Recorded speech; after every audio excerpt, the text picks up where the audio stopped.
ഓം നമഃ ശിവായ. നമ്മൾക്ക് ഈ ചോദ്യത്തിലെ ഓരോ ഭാഗമായിട്ട് ചർച്ചയ്ക്കെടുക്കാം, അതായിരിക്കും നന്നാവുക. അപ്പോഴത് കാരണം അതിൻ്റെ ഒരു ഉത്തരം പറയുമ്പോൾ അത് വലിയൊരു ഉത്തരവും അപ്പോൾ ആ കൂടി കൺഫ്യൂഷൻ. അപ്പം നമുക്കത് സ്റ്റെപ്പ് ബൈ സ്റ്റെപ്പായിട്ട് മുന്നോട്ട് പോകുന്നതായിരിക്കും നന്നാവുക. ആദ്യത്തെ ചോദ്യത്തിൻ്റെ ആദ്യത്തെ ഭാഗം ജീവന് എന്താണ് ഗതി എന്നുള്ളതാണ്. ഇത് സാധാരണ രീതിയിൽ സാധാരണ മനുഷ്യർ ചോദിക്കുന്ന ഒരു ചോദ്യം, നല്ല ചോദ്യമാണ്. എല്ലാവരുടെ മനസ്സിലുള്ള സംശയം. അതിനാണല്ലോ നമ്മൾ ഈ ശ്രാദ്ധകർമ്മങ്ങളും ഈ വക കാര്യങ്ങളൊക്കെ ചെയ്യുന്നില്ലേ, ആവാഹിക്കലും പിന്നെ കുടിയിരുത്തലും അങ്ങനെ പല പരിപാടികളും നടക്കുന്നത് ഈ ഒരു ചോദ്യത്തിന് ബേസ് ചെയ്തിട്ടാണ്. ഇവിടെ നമുക്ക് ആദ്യം അറിയാനുള്ളത്, ജീവന് എന്താണ് ഗതി എന്ന് ചോദിക്കുമ്പോൾ ജീവൻ എങ്ങോട്ടോ പോകുന്നുണ്ട് എന്ന രീതിയിലാണ് അത് നമ്മൾ മനസ്സിലാക്കി വച്ചിരിക്കുന്നത്. ജീവൻ എങ്ങോട്ട് പോകാനാണ്? ശാസ്ത്രപ്രകാരം ആത്മാവാണ്, സർവ്വവ്യാപിയാണ് ആത്മാവ്. അപ്പോൾ ആത്മാവ് സർവ്വവ്യാപിയായിരിക്കെ ജീവന് പോകാനൊരു സ്ഥലം വേറെയില്ല, കാരണം എല്ലായിടത്തും ആത്മാവാണ്. അപ്പോൾ ജീവൻ്റെ ഗതി എന്താണ് എന്ന് ചോദിക്കുന്നത് ആത്മാവ് സർവ്വവ്യാപിയാണ് എന്നൊരു ഓർമ്മയില്ലാത്തത് കൊണ്ടാണ്. അപ്പോൾ ജീവന് അങ്ങനെ നോക്കുമ്പോൾ ജീവന് ഗതിയില്ല, പോകാനൊരു സ്ഥലമില്ലാത്തത് കൊണ്ട് തന്നെ ജീവന് ഗതിയില്ല എന്നാണ്. അപ്പോൾ പിന്നെ നമ്മൾ ജീവൻ എന്ന് പറഞ്ഞാൽ എന്താണെന്ന് ഒന്ന് വിസ്തരിക്കേണ്ടി വരും, ഇല്ലെങ്കിൽ അത് കൂടുതൽ കൺഫ്യൂഷനാവും. ജീവൻ എന്ന് പറഞ്ഞാൽ എന്താണ്? മനസ്സിൽ പ്രതിഫലിക്കുന്ന ആത്മാ അംശമാണ് ജീവൻ. അതാണ് ഉപനിഷത്തുക്കൾ പറയുന്നത്. പ്രശ്നോപനിഷത്ത് ഇത് വിസ്തരിച്ച് പറഞ്ഞിട്ടുണ്ട്. മനസ്സിലൂടെ കാണുന്ന ആത്മാവാണ് ജീവൻ എന്ന് പറയുന്നത്. ഇല്ലെങ്കിൽ മനസ്സിൽ പ്രതിഫലിക്കുന്ന ആത്മാവ്, ജീവൻ എന്നത് ഒരു പ്രതിഫലനം മാത്രമാണ്, റിയൽ അല്ല, ഒരു നിഴലാണ്. അപ്പം ഒരു പ്രതിഫലനം ഉണ്ടെങ്കിൽ അതിൻ്റെ കൂടെ രണ്ട് കാര്യങ്ങൾ വേണം. ഒരു വസ്തു വേണം, പ്രതിഫലിപ്പിക്കുന്ന പ്രതലങ്ങൾ വേണം. അപ്പോഴേ ഒരു പ്രതിഫലനം ഉണ്ടാവുള്ളൂ. പിന്നെ പ്രതിഫലനം എന്ന നിഴലും. ഇതിൽ പ്രതിഫലിപ്പിക്കുന്ന പ്രതലം ഇല്ലെങ്കിൽ പ്രതിഫലനം ഉണ്ടാവില്ല. പ്രതിഫലനം കാണണമെങ്കിൽ കാണുന്ന ഒരസ്തിത്വം അത് വേറെ വേണം, കാണാൻ ഒരാൾ വേണം, സാക്ഷി. ഈ തലത്തിൽ നിന്നിട്ട് നമ്മൾ ജീവൻ എന്താണ് എന്ന് നോക്കുമ്പോൾ ആത്മാവ് എന്ന സത്യവസ്തു, അതായത് എപ്പോഴുമുള്ളതിന് നമ്മൾ സത്യം പറയും. ആത്മാവിനെ മനസ്സ് പ്രതിഫലിപ്പിക്കുന്നു, ആ പ്രതിഫലനം ജീവൻ എന്ന് കാണണം. അപ്പോൾ പ്രതിഫലനം സത്യമല്ല. ഇതിൽ നിന്ന് മനസ്സ് എന്ന പ്രതിഫലിപ്പിക്കുന്ന പ്രതലം ഒരു കണ്ണാടിയാണെന്ന് വിചാരിച്ചോളൂ. ആ കണ്ണാടിയെ മാറ്റിക്കഴിഞ്ഞാൽ പിന്നെ ജീവനില്ല. മനസ്സ് മാറിയാൽ അല്ലെങ്കിൽ മനോനാശം സംഭവിച്ചാൽ പിന്നെ ജീവൻ എന്ന പ്രതിഫലനമില്ല. പിന്നീട് ആത്മാവ് എന്ന സത്യവസ്തു മാത്രമേ ഉണ്ടാവുകയുള്ളൂ.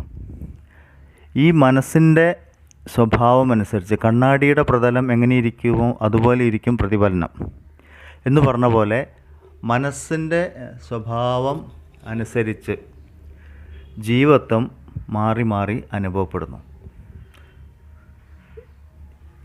അപ്പോൾ ജീവത്വം എന്നുള്ളത് സത്യമല്ലാത്തൊരു വസ്തുവാണ്, പ്രതിഫലനം മാത്രമാണ്.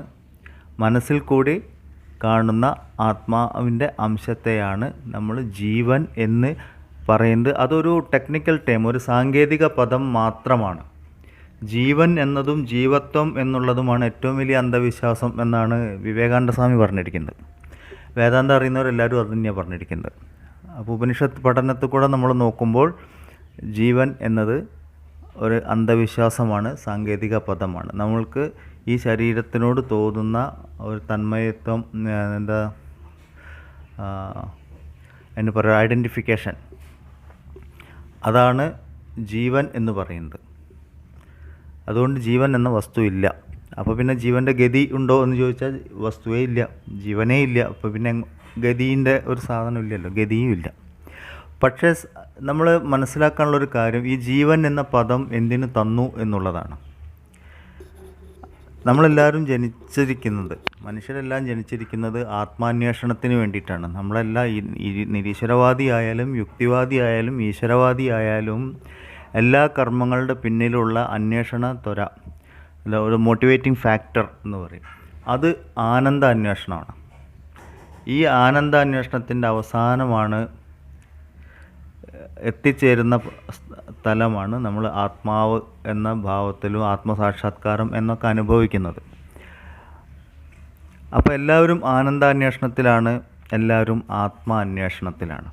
മനുഷ്യൻ മാത്രമല്ല, എല്ലാ മൃഗങ്ങളും ജീവികളും ഒക്കെ ആത്മാന്വേഷണത്തിലാണ് ആ ദൃഷ്ടികോണിൽ കൂടെ നോക്കുമ്പോൾ. അപ്പോൾ ഈ ആത്മാന്വേഷണം നടക്കണമെങ്കിൽ ആത്മാവ് നിർഗുണമാണ്, നിരാകാരമാണ് എന്നൊക്കെ പറയും. എന്ന് പറഞ്ഞാൽ മനസ്സുകൊണ്ടോ ഇന്ദ്രിയങ്ങളെ കൊണ്ടോ ഒന്നും അറിയാൻ പറ്റാത്തത്ര സൂക്ഷ്മമാണ്. അപ്പോൾ ഋഷിമാർ നമുക്ക് പറഞ്ഞു തന്നിരിക്കുന്ന അതിൻ്റെ ഉപായം, സാധനയ്ക്കുള്ള വിധി, ആത്മാവ് സത്യവസ്തുവാണ്, അതായത് ഒരു കാലത്തും മാറാതിരിക്കുന്നത് ആണ് ആത്മാവ്. അപ്പോൾ എന്നിലുള്ള മാറാത്ത വസ്തു എന്താണ് എന്നന്വേഷിക്കും. ഓരോ വ്യക്തിയിലുമുള്ള മാറാത്ത വസ്തു എന്താണ്? അപ്പോൾ നമുക്കെല്ലാം അറിയാൻ പറ്റുന്നത് എന്നിലുള്ള ഞാൻ എന്ന ബോധം ഒരിക്കലും മാറുന്നില്ല. കുട്ടിക്കാലത്തുള്ള തന്നെയാണ് പ്രായമാകുമ്പോഴും. ഞാൻ ഉണർന്നിരിക്കുമ്പോഴും സ്വപ്നം കാണുമ്പോഴും നന്നായി ഉറങ്ങുമ്പോഴൊക്കെ ഒരു അനുഭവമുണ്ട്. ആ അനുഭവത്തിൻ്റെ സാക്ഷിയായിരിക്കുന്ന എനിക്ക് മാറ്റമില്ല. അപ്പോൾ എന്നിലെ ഞാൻ ആര് എന്ന് അന്വേഷിക്കും. Who am I? ഇതാണ് പറഞ്ഞു തന്നിരിക്കുന്ന മാർഗം. അപ്പം എന്നിലെ ഞാനിനെ ഞാൻ ആദ്യം ഒരു ടെക്നിക്കൽ ടേം ഇട്ട് വിളിച്ചു, ജീവൻ എന്ന്. ഞാൻ ജീവനാകുന്നു. ഈ ജീവന് മാറ്റമില്ല. ശരീരം മാറി മാറി വരുന്നു, മനസ്സ് മാറി മാറി വരുന്നു, ബുദ്ധിയിൽ തീരുമാനങ്ങൾ മാറി മാറി വരുന്നു, എൻ്റെ ഈഗോ മാറി മാറി വരുന്നു. അപ്പോഴൊക്കെ ഞാൻ മാറുന്നില്ല, ഞാനെന്ന ബോധം മാറുന്നില്ല. ആ മാറാത്ത ബോധത്തിനെ ജീവൻ എന്ന് വിളിച്ചു. പുരുഷന്മാർ പറഞ്ഞു ആ ജീവൻ ആരാണ് എന്ന് അന്വേഷിക്കും. അങ്ങനെ ആ അന്വേഷണത്തിൻ്റെ അവസാനം ഞാൻ ജീവനാകുന്നു എന്ന് അറിയുന്നതോടുകൂടി ജീവത്വം ഇല്ലാതെയാവും. ജീവൻ നിന്ന് അതുവരെ ഞാൻ മനസ്സിലാക്കി വച്ചിരുന്നത് ആത്മാവാണ്, ആത്മബോധമാണ്, ഞാൻ തന്നെയാണ്, ഞാനല്ലാതെ മറ്റൊന്നുമില്ല എന്ന ആ ബോധതലത്തിലേക്ക് നമ്മളെത്തും. ഇതാണ് ആത്മാന്വേഷണം വരുന്നത്. ഈ തലത്തിലെത്തുമ്പോൾ ജീവത്വമില്ല. നമ്മൾ ഋഷിമാരെല്ലാം ആ തലത്തിലുള്ളവരാണ്. അതുകൊണ്ട് ജീവൻ്റെ ഗതി എന്താണ് എന്ന് ചോദിക്കുമ്പം ആത്മസാക്ഷാത്കാരമാണ് ജീവൻ്റെ ഗതി എന്ന് പറയാം. ഈ ആത്മസാക്ഷാത്കാരത്തിന് നമ്മൾ മോക്ഷം എന്നൊരു വാക്ക് ഉപയോഗിക്കും. മോചനം ആണ്. മോചനം എന്ന് പറഞ്ഞാൽ ശരീരത്തിൻ്റെയും മനസ്സിൻ്റെയും നമ്മൾ മനസ്സിലാക്കി വച്ചിരിക്കുന്ന എല്ലാവിധ അഹങ്കാരത്തിൻ്റെ ബന്ധനത്തിൽ നിന്നുള്ള മോചനം. അതാണ്. അല്ലാതെ മരിച്ചു പോയാൽ എത്തിച്ചേരുന്ന ഒരു തലമല്ല. അപ്പോൾ മാറ്റമുള്ള ഈ ലോകത്തുനിന്ന് മാറാതിരിക്കുന്ന ഞാൻ ആത്മാവാണ് എന്നറിയുക. അതിൽ നിന്നുള്ള പ്രകൃതിയിൽ നിന്നുള്ള മോചനം എന്ന് പറഞ്ഞാൽ മാറിക്കൊണ്ടിരിക്കുന്ന വസ്തുക്കളുമായിട്ടുള്ള നമ്മുടെ ഐഡൻറ്റിഫിക്കേഷൻ എന്നുള്ള മോചനം, അത് മോക്ഷം. അപ്പോൾ ഈ മോക്ഷത്തിലേക്കുള്ള യാത്രയിലാണ് നമ്മളെല്ലാവരും.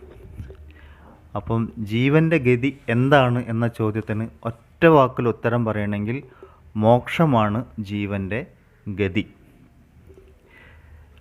അപ്പോൾ നാച്ചുറലി ഒരു ചോദ്യം വരും,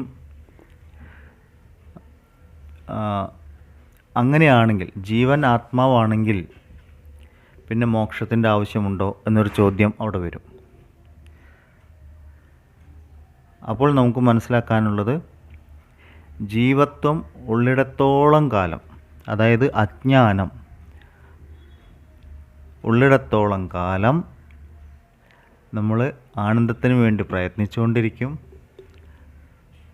ആ പ്രയത്നം, അതിന് നമ്മൾ എല്ലാം കൂടി ആകെത്തുകയിൽ ജീവിതം എന്ന് പറയും.